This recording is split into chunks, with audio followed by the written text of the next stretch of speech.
Don't forget, ko-fi.com/stopwritingalone is a real simple way to show your support for what's going on here week after week. Hi everyone, this is Nicole Rivera and you're listening to the Stop Writing Alone podcast for writers who are looking for their writing community. I know you want to find readers for your work, but I think your first step is to connect with other writers. That's what we're going to do here in the Stop Writing Alone podcast. We'll do writing prompts and other writing group activities, discover online writing communities, learn how to find local writing groups, or how to make your own. Join us as we explore, learn, and write. Hi everyone, this is Nicole Rivera and you're listening to the Stop Writing Alone podcast. Neil Gaiman was asked, how do you do it? How do you get your writing done? Like, how do you write all of these stories? He's such a prolific writer, not just in novel form. He's written comics, he writes short stories, he's written for television, movies. So Neil, how do you do it? His answer, simple. This is how you do it. You sit down at the keyboard and you put one word after another until it's done. It's that easy and that hard. This is by no means a new quote to me. I've heard this before. I've seen it before. But this entire week, I've sort of been obsessed with the idea of taking action and what it does for us and doing something. And I'm thinking to myself, I just want to inspire everybody to take action, to get their writing done, even if it's just a little bit. Doing is the power. Because once you do it, once you finish that work in progress, everything sort of changes. But when you're sitting back and thinking about it and you're beating yourself up for not getting it done or, scheduling time out and things just aren't happening, I don't know exactly how to put into words how empowering it is to act. However, there's an issue.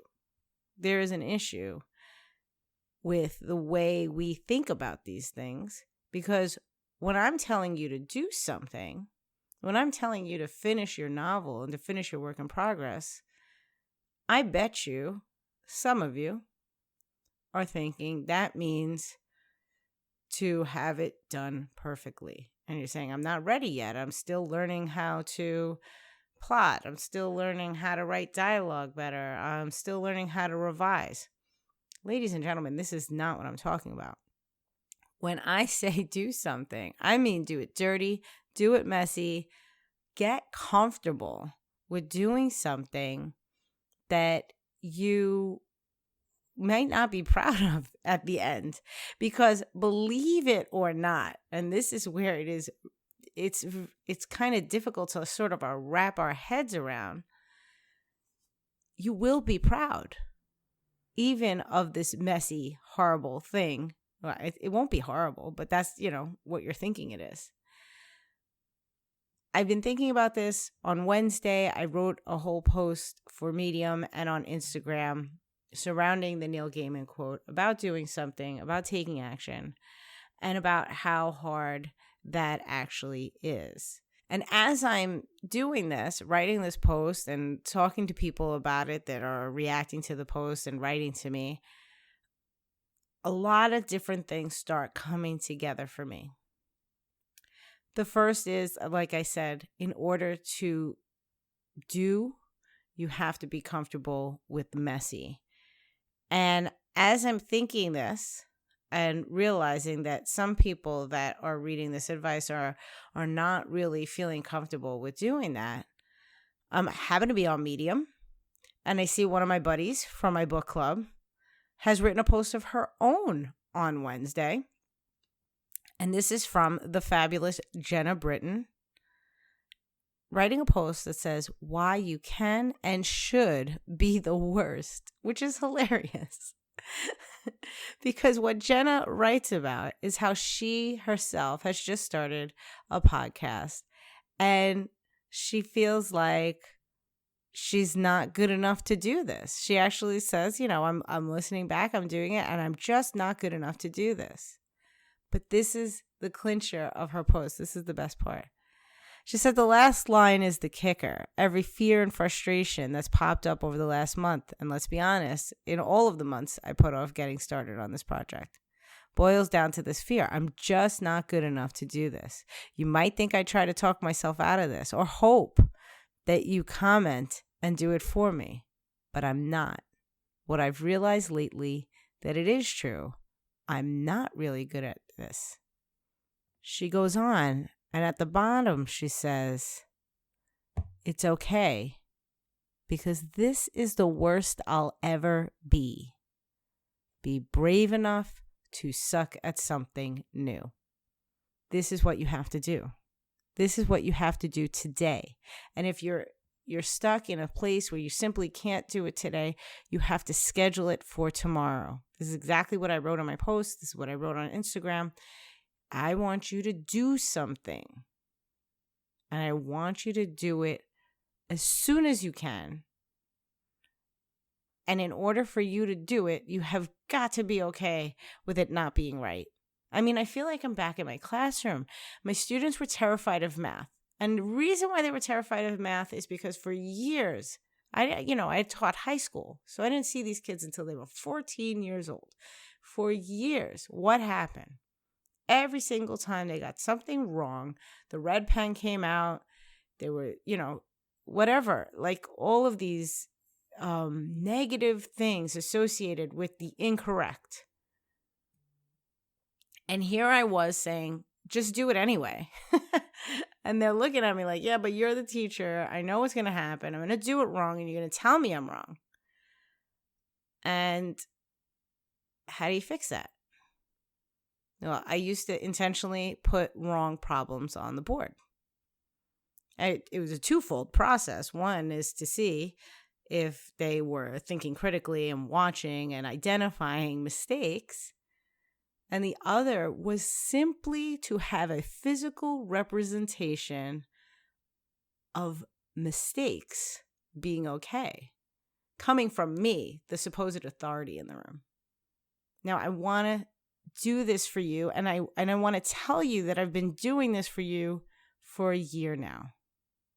I have been showing up to this podcast, and sometimes it's been 1000% clear that I'm doing it messy, right? I mean, what happened, for those of you that have been listening all year, what happened when I went on my trip to Florida? I thought I was going to have everything scheduled out and have episodes pre-recorded so that I didn't have to worry about it. It didn't happen. It just didn't happen. So I'm on a trip. I carry my mic with me, and I'm recording in, hotels and bathrooms. I had one episode where I recorded in a hotel bathroom. It's so funny. But I'm so proud of myself that I didn't miss a week. Even if I listen to those episodes and I cringe and I say, oh my goodness, who would ever dare to put something like that out? I did. And while anyone could write a bad review about those individual episodes, I hope that overall the message is one that's positive, and that me showing up is in and of itself a message that is helpful to you. So that's step one of doing. Step one is taking the leap and being comfortable with messy. Now, I have always been comfortable with the messy, and I'm going to tell you the secret of why. And I've just recently figured out why, because everyone says, but Nicole, you're always like, you just do it and you don't care. And I've been struggling with why that is. Why is that? Was it something my parents did? Was it something that I learned in school? Why am I so okay with showing? Because look, I'm not even talking about just my writing and my podcasting.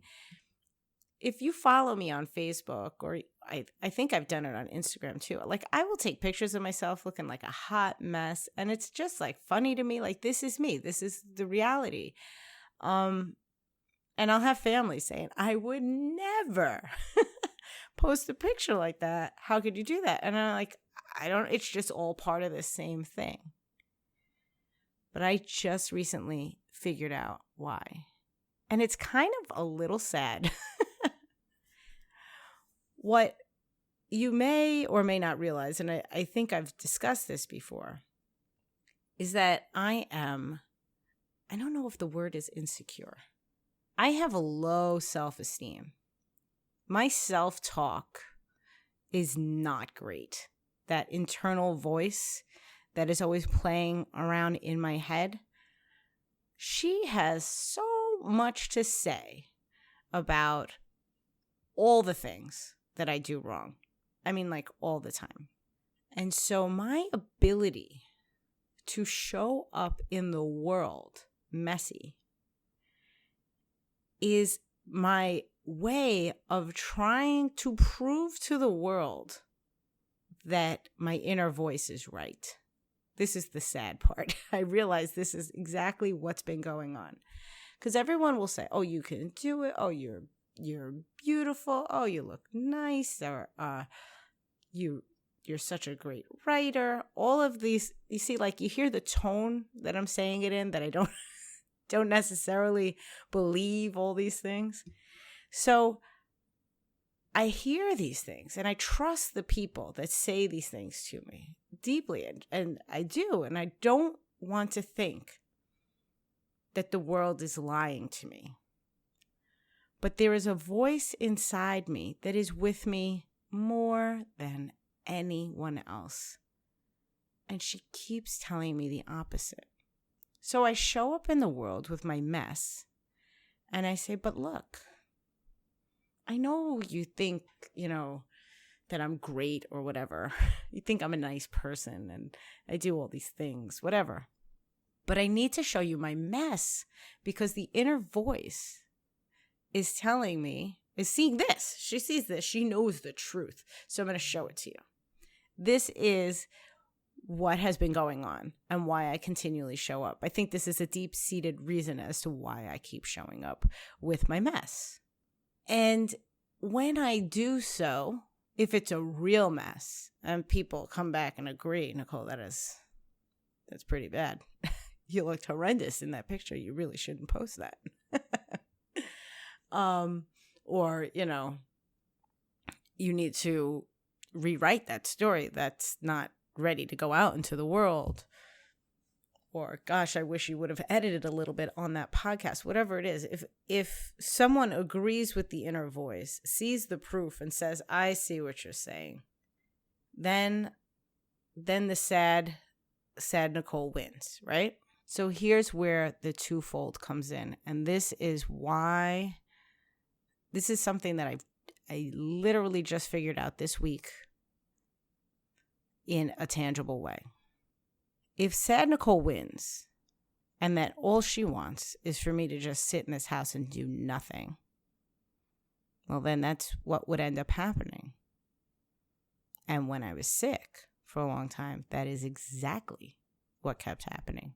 Sad Nicole won this battle for a very long time. So why isn't she winning now? Why am I able to continually show up, do, act, leap before I think, do all these things that are new to me, and I'm not doing 100%? There is proof positive. I don't know what I'm doing sometimes. And yet I can pick myself up and come back again and feel good about myself and continue to be proud over and over again. I'm trying not to cry when I say it, because though I realized it this week, I guess a part of me kind of knew that this is what was needed, because the name of this podcast is Stop Writing Alone. And the reason that I can keep showing up and keep being brave and keep doing all these creative things is because of community. You see, I started a YouTube channel on January, whatever, first week of January. And what did I tell you? Why was I doing it? I was doing it because I wanted to create 52 writing prompts for the entire year, one per week, so that I could complete what I call the Ray Bradbury challenge of 52 stories in 52 weeks. Because I've tried to do it before and I've run out of steam. And what I said, and I don't know if I said it on the podcast, but I think I said it on the YouTube channel, or at least in the Swap 52 Club, is that what kept happening to me every time I tried this challenge is that I was emptying my cup. I kept pouring out all of my creative juices and never filling it back up. And so I came up with this idea of having these prompts to back me up, to fill up the cup, so that I wouldn't run out of steam. And I realized this week that it's not the prompts that fill up the cup at all. It's the people. It's you guys. It's the people that are in the Facebook group. It's my book club. It's my group, my mastermind group from the Cathy Heller course.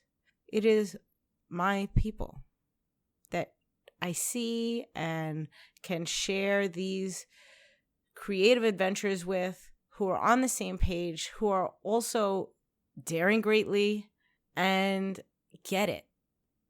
That is the secret sauce. I am here to tell you that you can write goals until you are blue in the face. But if you don't act, if you don't take action, it's just not going to move you forward. And so I want you to take some tiny steps. And I want you to remember the 2 non-negotiable things that you have to carry with you in order to make those actions escalate. One is be prepared for it to be messy and be okay with it. And find your people. Get your community. And I'm one of those people. I am here for you anytime that you feel like you don't want to take action and you're not sure what's holding you back, or maybe you think your mess is too messy. Reach out. I'm here. These are the conversations I love having. And what you need to understand is that if you reach out to me to have that conversation, you're helping me show up more. It's bizarre. I just saw something on the Today Show this morning. They were discussing wellness and stress reduction, and the women that they were interviewing, and I missed their names, and it's killing me because I need to know who these ladies are. And I don't have cable or DVR, so I couldn't rewind. They said that a simple act of gratitude, me thanking you for showing up here to listen to my podcast. And if I were able to do that to you face to face, if I saw you and I said, you have listened to my podcast, and I am immensely grateful for that, would help our stress levels, not just yours, but mine, for something like 3 months. And then this is the quote that I actually wrote down from one of the ladies, which is perfect for all of this. Self-care is not the cure for burnout. The cure for burnout is all of us caring about each other. So I guess it was all these things coming together. The Neil Gaiman quote, me feeling the need to stop and write about it and reflect upon that.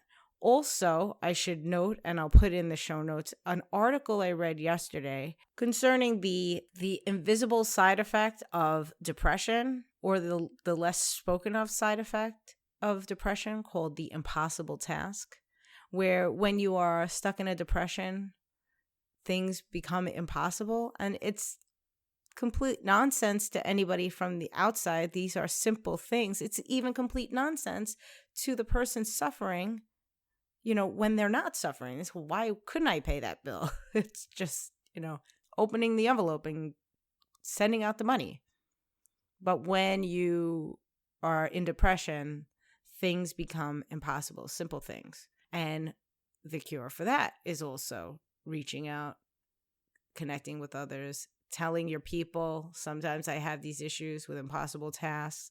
Part of the reason all of this became really clear to me this week is this last week and a half, a lot of my people came back through no fault of our own. When the holidays came, we all sort of went to our respective corners of the planet and dealt with what happens, holiday events, dealing with family, going to, family gatherings, being off schedule. And I will say that many people in my various online communities did make an effort to reach out to me during this time. But with my family sick and me just thinking, no, this is the right thing to do, I should be with family, I sort of cocooned myself over the holidays. And now all of my meetings and online connections are back and back on schedule, and I feel like a new person. And I realize that I cannot just shut off everyone like that, which is one of those things I do. But in all of that, not only are my meetings of my regular, accountability groups back in order, but also my buddy, Lisa Murray, is back on her podcast. She took a little bit of a hiatus because she had a lot of stuff going on. I don't know if you remember, but I interviewed Lisa way early in the year, and she was getting ready to host and run a film festival. I mean, I still can't even imagine the magnitude of that. So, of course, the podcast, I Have Dreams, Damn It, went on a little bit of a hiatus.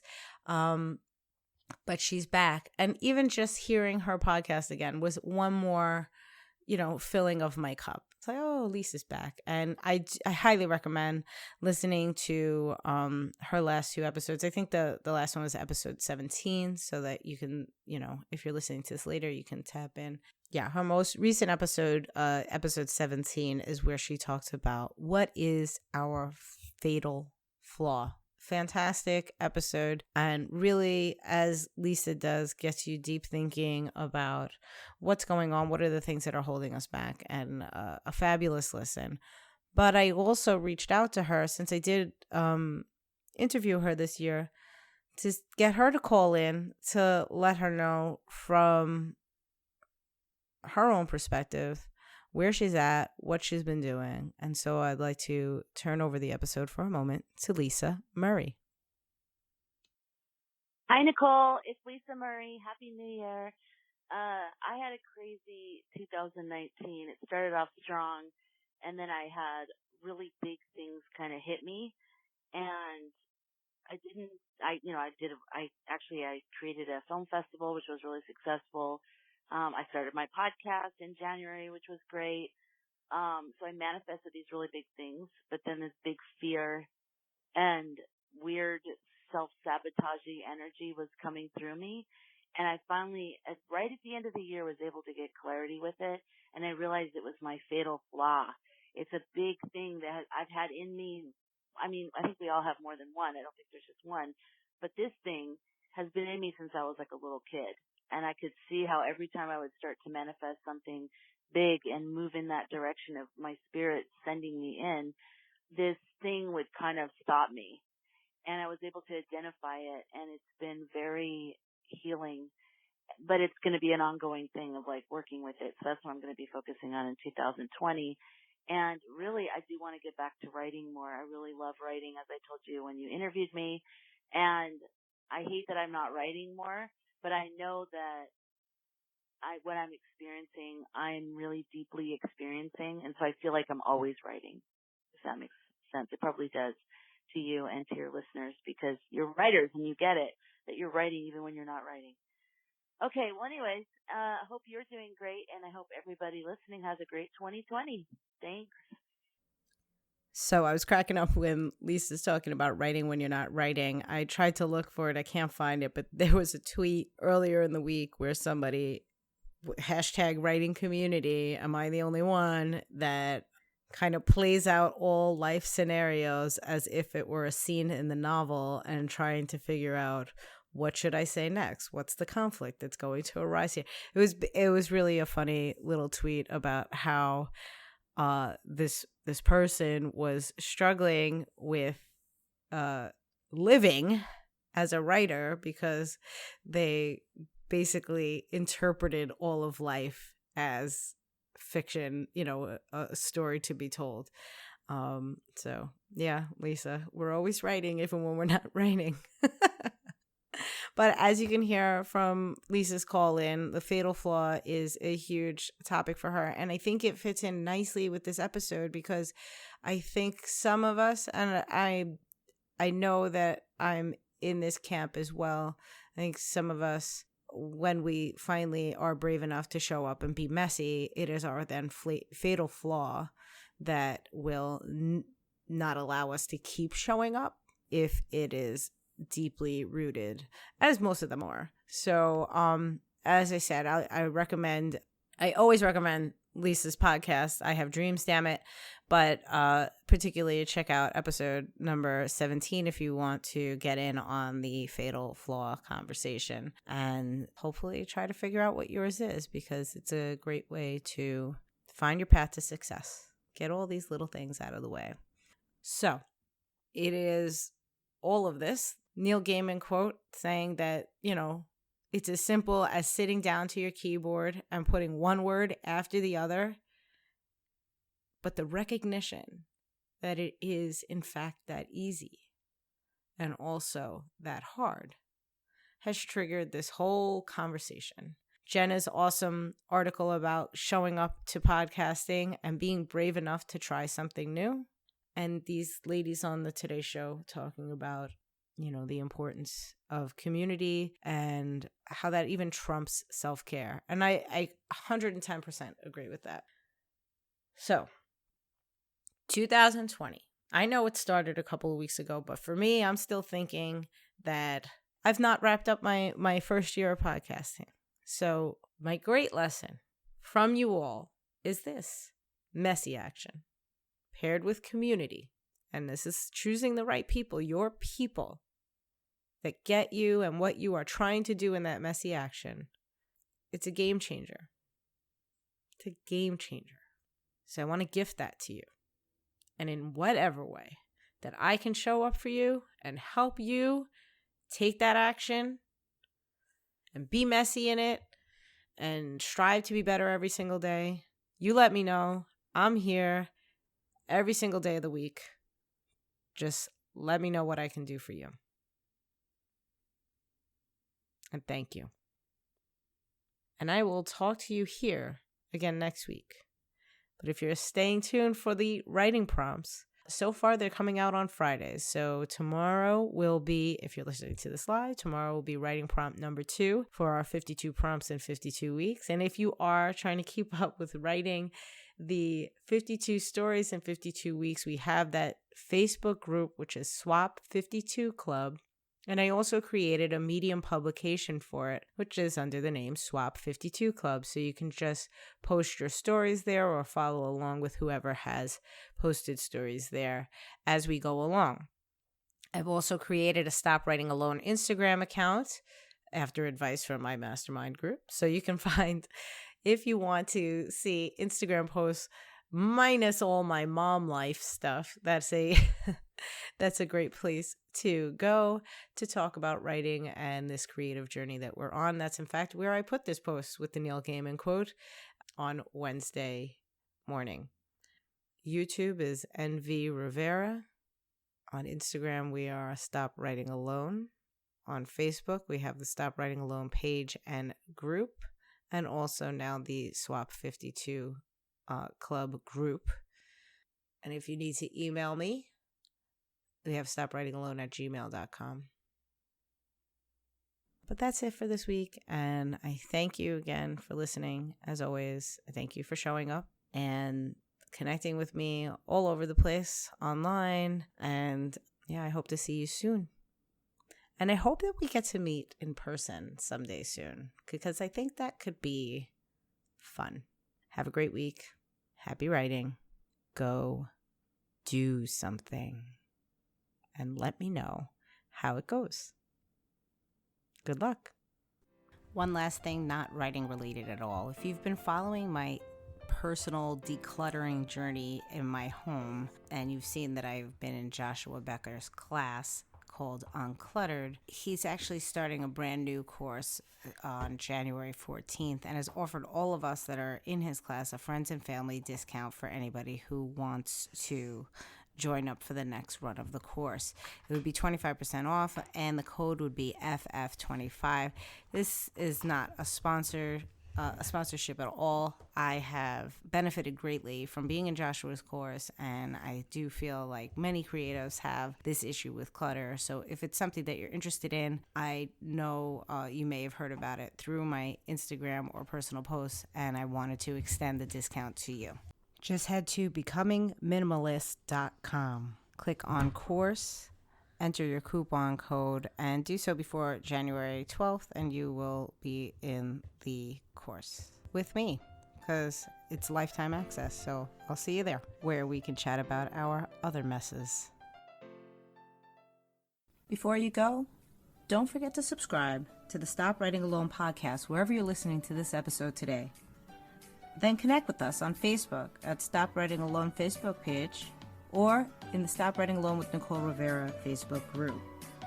Check Instagram or Twitter, where I'm at NV_Rivera, to find links to our email newsletter.